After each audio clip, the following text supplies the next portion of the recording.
El movimiento nacional justicialista, el peronismo, fue creado por un general, igual que el chavismo fue creado por un compañero de las Fuerzas Armadas, en ese caso bolivarianas. Nuestras Fuerzas Armadas sanmartinianas, aunque a veces algunos se les hayan olvidado, nuestras Fuerzas Armadas, también peronistas, han contado con grandes hombres.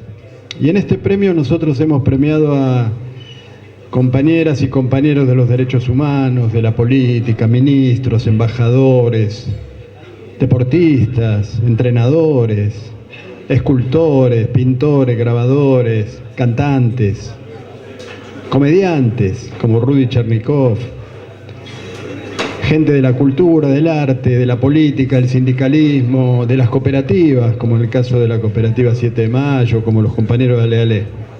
Pero nunca habíamos premiado a un militar o algún compañero de origen militar. Y más allá de que su origen fue militar y luego hizo una brillantísima carrera política, el doctor Fernández Baloni nos representa también en los valores sanmartinianos y peronistas, nacionales, populares, que deben tener nuestras Fuerzas Armadas. Vamos a pedirle al compañero Díaz Roy, por favor, que nos acompañe. Y acá el compañero Guillermo Blanco, ¿qué tal? Antes que se duerma. Estaba meditabundo.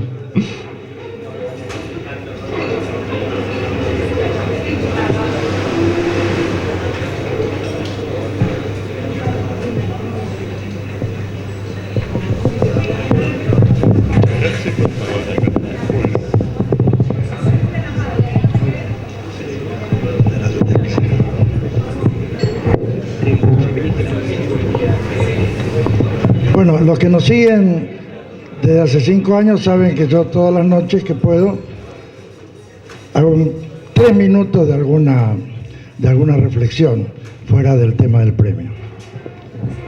Y hoy, como es lógico, porque ustedes saben,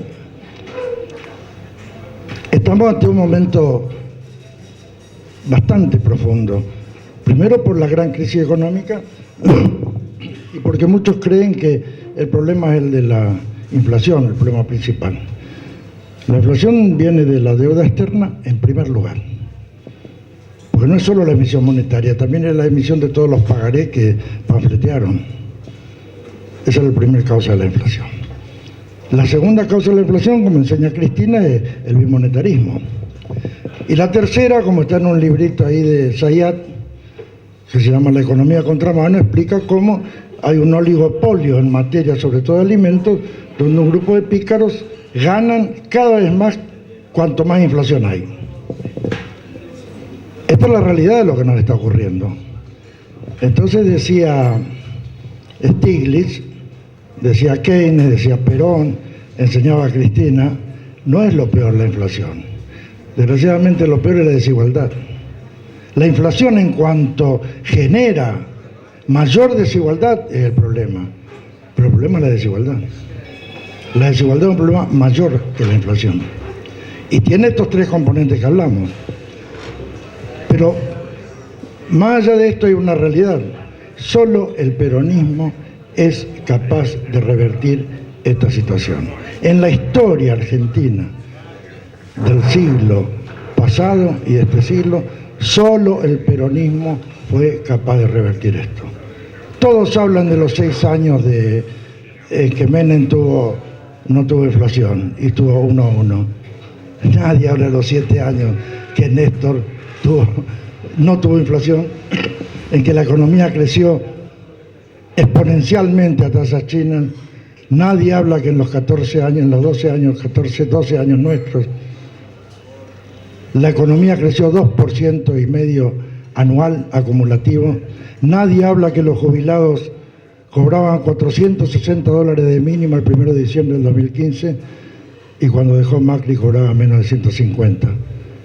Nadie habla de algo que ustedes me escucharon muchas veces denunciar. El Fondo de Garantía y Sustentabilidad que le dejó Cristina a los jubilados era de $67.000 millones. Macri hizo que bajara a 34.000. Perdimos 33.000 millones de dólares en 4 años.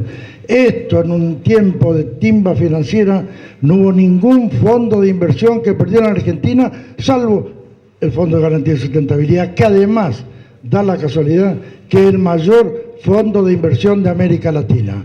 67.000 millones de dólares teníamos. Pero ¿qué es lo grande? Que en estos años, más allá de nuestros problemas, ya recuperamos de 34 a 53.000 millones de dólares. Lo cual significa que esa potencia del peronismo, más allá de todos los defectos, más allá de todos los problemas, estamos en condiciones de superar a breve plazo todas las expectativas. Y también tenemos que tener presente que enfrentamos una pandemia, que enfrentamos una guerra, y que pese a todo, y seguramente a errores propios, y seguramente por cosas que no quisimos, no pudimos quizás cumplimentar, pero lo peor, y a esto iba todo lo que les dije, es lo que enseñaba Goebbels, y está también en Maquiavelo, está también en el libro El arte de la guerra. La desesperanza es el problema. Cuando nosotros no tenemos esperanza, cuando cunde el desánimo. En mi zona, en Formosa, en Chaco, en Corrientes, se habla de un término que se llama el plagueo. El plagueo es el rezongo, es la queja al pedo, es el que se queja siempre y porque sí. Y nosotros a eso le tenemos que poner dos cosas, la fe y la esperanza. La fe, obviamente, es en Dios o en una doctrina como la peronista, y la esperanza es en los hombres. Entonces nosotros tenemos la gran oportunidad el año que viene de revertir esto, pero solamente lo vamos a hacer, como dijo acá el compañero camionero, si somos capaces de fomentar la unidad. Y ahora sí presento con mucho orgullo un compañero que para mí es un modelo, como fue Julián Di Castro, José Luis Fernández Baloni. Cierto lo que dice Juan Carlos, la primera vez que premiamos a un militar, pero es un militar sanmartiniano, es un militar como Perón. San Martín nunca desenfundó su sable para combatir a otro argentino. Ese es el sentido del ejército argentino, del ejército sanmartiniano, del ejército peronista, del ejército bolivariano. Nunca desenfundar el sable para herir a otro argentino. Eso es Fernández Baloni. Con Di Castro no solo fueron secretarios de Perón, sino que además fundaron aquel hermoso comando tecnológico en el cual abrevamos la gran mayoría de los que, como yo, tienen más de 50 años de militancia. Es un orgullo. Hace años yo vengo con él lidiando con Lorenzo Pepe, y con el Instituto Peronista, con el Círculo de Legisladores Peronistas, donde hemos perdido una elección, pero seguimos con la guerra, y lo vamos a recuperar, y es un orgullo. Realmente José Luis Fernández Baloni, gran estratega, embajador, diputado nacional, secretario de Perón. No hay títulos que no haya alcanzado, pero hay una cosa que sí lo distingue.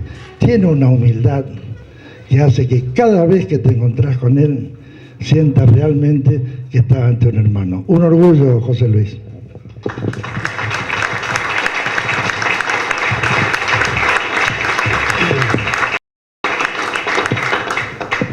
Queridas compañeras, queridos compañeros, Juancho, querido Juan, Luis de Chávez, yo soy de La Prida, cerquita de Chávez, oriundo. Para mí realmente es una emoción increíble, inesperada, impresionante, y está muy asociada a los sentimientos casi infantiles que en su momento a mí me impulsaron por una vocación que yo consideré que era militar, a intentar servir a la patria desde las Fuerzas Armadas. Y no fue casual. Cuando yo tenía 6 años de edad, en 1948, en el Aeroparque Metropolitano, con mi familia, Estuvimos ahí al lado de Perón, del brigadier San Martín, de Evita, esperando la llegada de un avión que estaba batiendo el récord mundial de motores a pistón, que se llamaba Ñancú, aguilucho, en lengua pampa, conectando en un muy breve plazo Córdoba con Buenos Aires. Pero un ratito antes había llegado el pulqui, flecha, en idioma pampa, y ese pulqui, que alguno de ustedes lo habrá visto alguna vez, del cual hay uno solo, todavía color rojo, que está en el Museo de Aeronáutica de Morón, era piloteado por mi tío, un hermano de mi mamá, el teniente Baloni. Y yo vi hacer esas piruetas, escuché la emoción de que era uno de los aviones de vanguardia en el mundo y el primero en lo que era el mundo, podríamos decir, tercer mundo, subdesarrollado, el saludo de Perón. Y a mí nunca se me ocurrió otra cosa en la vida que ser peronista y militar.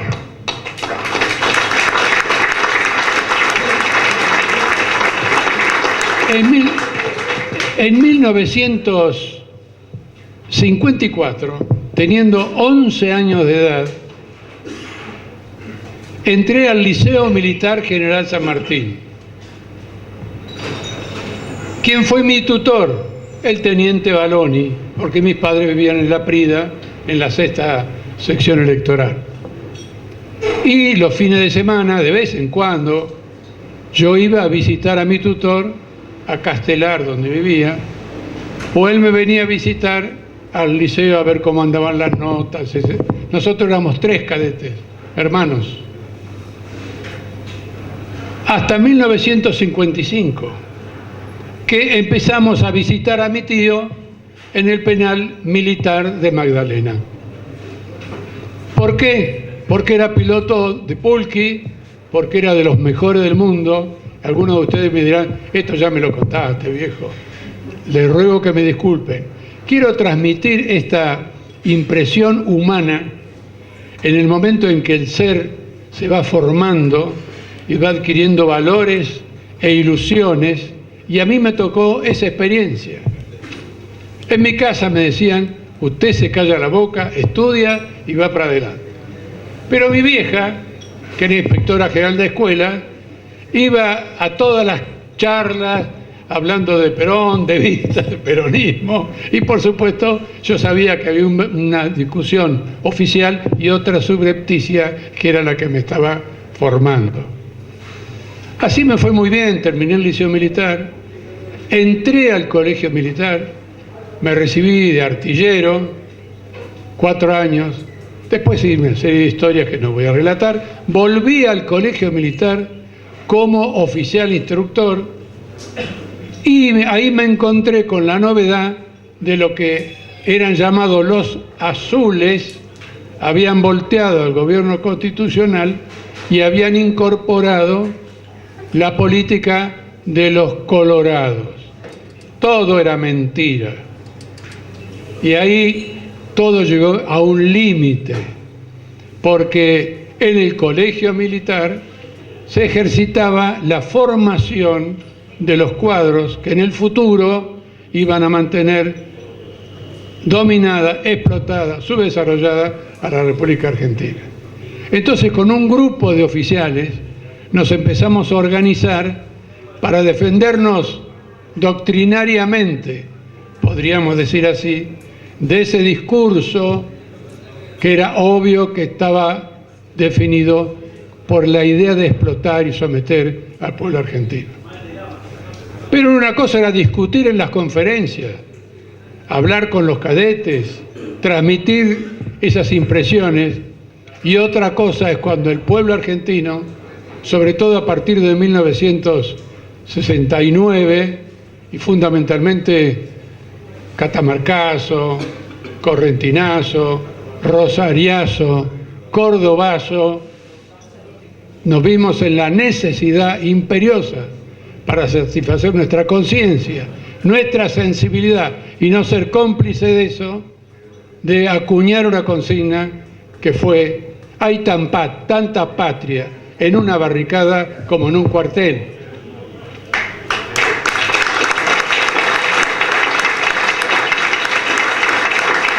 Y empezamos a crear una entidad, un grupo, una promoción que estuviera a la altura de lo que se necesitaba en principio, que era hacer una resistencia a ese tipo de doctrina, que en última instancia lo que discutían era si el aluminio en la Argentina lo tenía que hacer Alcan, que era el aluminio de Canadá, Alcoa, el aluminio de Australia, Kaiser, el aluminio de Estados Unidos, o, como decía Perón, Aluar, el aluminio de la Argentina. Y eso nosotros lo impulsamos. Hasta que en algún momento empezábamos a decir: no hay que reprimir al pueblo, primera consigna. Segunda consigna, reprimir a los que reprimen. Tercera consigna, nos agarraron de los pulgares, nos quitaron las pestañas y nos metieron en cana a todos y desaparecimos del escenario. Y entonces empezó a correrse la pelota. Son comunistas, son trotskistas, son subversivos, son esto, son el otro. Hasta que nosotros dijimos: no puede ser, estamos en la clandestinidad al revés, solo nos conocen los servicios de inteligencia. Hay que hacer algo para que, seamos muchos o pocos, la gente se entere que dentro de las Fuerzas Armadas habrá actitudes antinacionales, pero también hay actitudes nacionales, populares. No serán la mayoría, pero son los que tienen la razón y los que pueden luchar para que se recupere la voluntad popular. Se corrió la bola de que éramos peruanistas, porque estaba Morales Bermúdez, etcétera, en Perú. Y nosotros dijimos: ¿qué peruanistas? Nosotros somos peronistas. Pero no nos creía nadie. Y ahí empezamos a avanzar en el recorrer las experiencias intelectuales que manejaban la militancia, los cuadros intermedios, y empezamos a tratar a Hernández Arregui, conocimos a Jorge Abelardo Ramos, tomamos contacto directo con Jaureche, conocimos a Rodolfo Puigros, hablamos con José María Rosa y empezamos a crecer. Terminamos con Lorenzo en la CGT de los Argentinos, con Raimundo Ongaro, etcétera, etcétera. Pero no nos iban a creer si no estábamos con Perón. Y eso nos dijo César Marcos: tienen que viajar y explicarle al general. Entonces empezamos a juntar un mango, a juntar un apoyo, a viajar a Madrid, a estar en Puerta de Hierro, y ahí conocimos otro fenómeno que ojalá hoy se tuviera en cuenta, que hacía falta la actualización doctrinaria, que era imperioso el traspasamiento generacional, que el futuro estaba a cargo de las generaciones intermedias y que, como se dice en el ajedrez, después de las blancas, las negras también mueven. Entonces hay que hacer la actualización doctrinaria para poder ejercer la toma del poder. Estamos en el siglo XXI. Podríamos adaptar todos estos criterios a los desafíos que estamos viviendo hoy por hoy. Porque ahora no hay partido militar, pero hay partido mediático. No hay partido militar, pero hay partido judicial. Tenemos un papa argentino y peronista, y sin embargo también hay influencia eclesial, que fue cómplice también en muchos casos de lo que se vivió antes. Y todo esto debe ser afrontado con una nueva actualización doctrinaria.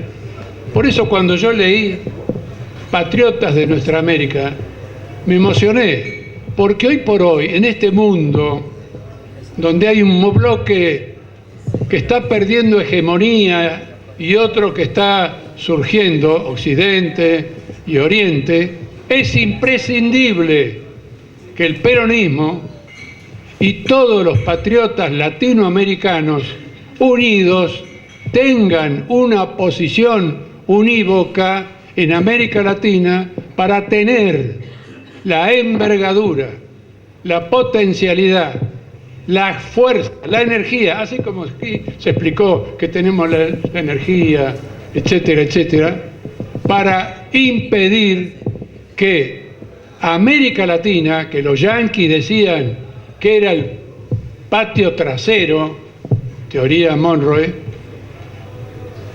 cuando pierdan la hegemonía mundial que van a perder con solo transcurra el tiempo como los vemos crecer, no tomen a América Latina no ya como patio trasero, sino como último recurso. Y por eso hay tanto desfile de generalas, de autoridades, de intelectuales, etcétera, que vienen a sembrar el odio, a predicar la dependencia, a impulsar el fracaso y la desesperación en el pueblo argentino. Todo ese fenómeno tiene que ver con la integración latinoamericana, que estamos viviendo no por televisión. La Argentina tiene la secretaría, la presidencia pro tempore de la Confederación de América Latina y el Caribe, que fundara en su tiempo el comandante Chávez, que impulsara enérgicamente Néstor Kirchner, y que Cristina concibe, domina e impulsa en cada uno de esos movimientos de política internacional. No solo en la Argentina, también están las Naciones Unidas. Yo me acuerdo muy bien cuando vino Perón en el 73, pero cuando en el 74, siendo presidente de la Nación, Perón me había nombrado presidente de la Comisión de Relaciones Exteriores y Cultos, y me había hecho poner en la Comisión de Defensa. Y desde ahí trabajábamos en estos temas. Y me acuerdo muy bien que una vez en la CGT, unos días antes, había impulsado a la Fuerza Aérea Argentina para que atravesara la Antártida, cruzara Australia y llegara a Nueva Zelanda, con el brigadier, ¿cómo se llamaba? Fautario, compañero de mi tío Luis, por eso sé, y estábamos en contacto sobre estas cosas. Perón explicó cuando le preguntaron qué pasaba con la justicia, que eso podría adaptarse perfectamente a lo que vivimos hoy, frente al fenómeno del lawfare y el empleo del Poder Judicial para el sometimiento del pueblo y el castigo a sus dirigentes. Ese fenómeno se basa en una supuesta constitución de los poderes ejecutivo, legislativo, judicial. No son esos los poderes son la cultura, la economía y la milicia. Y esos poderes, a esos poderes les facilitan la tarea totalmente los medios de comunicación en un país como el nuestro, que fue arrodillado, privatizado y se le fue quitando todas las herramientas que tenía para llegar con la opinión, con la información a los sectores populares. Y en una pregunta que le hicieron, no en cualquier lado, en la CGT, ¿qué opinaba del Poder Judicial y de la justicia? Perón dijo más o menos así, que todo esto viene desde la época de Montesquieu, hace 200 años, cuando Napoleón, que quería dominar no solo Francia, sino Europa, mejorando lo que hacían las monarquías, que por lo pronto en Francia ya le habían cortado la cabeza. Pero decía Perón que Napoleón quería evitar el conflicto irresoluble que tenían los jacobinos, que fueron los que quemaron la Bastilla y no querían a nadie, no se soportaban entre ellos y no querían a nadie, y los monarcas o la monarquía o los tradicionalistas, que querían mantener la situación como estaba. Y decía que Napoleón arregló con los burgueses. Y eso hace 200 años que sigue así. El poder manejado por la burguesía a través de lo que se llama el poder judicial. Por eso Perón echó a los jueces que hicieron la legitimación de la Revolución de 1930. Y por eso con el tiempo Néstor echó a los jueces de la mayoría sistemática, automática. Entonces lo que nosotros necesitamos es la soberanía popular, como implantó Perón con sus ideólogos que tenían claro lo que querían para el justicialismo, con la reforma de la Constitución en 1949. Estos son los temas que tenemos. Estos son los temas que tenemos para actualizar la doctrina, para lo cual necesitamos un volumen, necesitamos una jerarquía, necesitamos una envergadura, necesitamos un continente como América Latina, como el que le propuso Perón a Vargas con el ABC, a Ibáñez con el Decálogo Latinoamericano, y como tantas cosas que hoy están empezando a entreverse otra vez. Lula presidente. Con Lula, con Petro en Colombia, con López Obrador en México después de décadas y décadas. Es la primera vez que tenemos un México que mira con simpatía a Brasil y ambos que quieren estar bien con la Argentina y todos que quieren ayudar a Bolivia y quieren defender a Perú. Eso es lo que necesitamos. Por eso, y ya termino, por eso en el Instituto Juan Domingo Perón, los últimos días de julio, hicimos un gran encuentro planteando la necesidad de impulsar, seguir con la patria grande, como dice Francisco, para poder trabajar realmente para la felicidad del pueblo y la grandeza de la nación. Muchas gracias.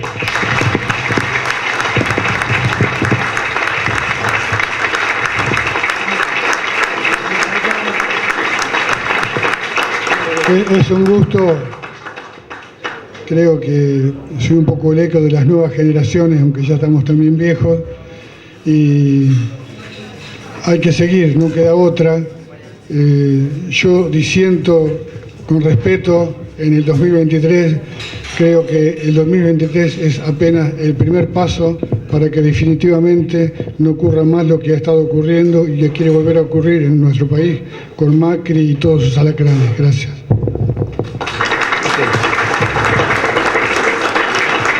Muchas gracias a todos.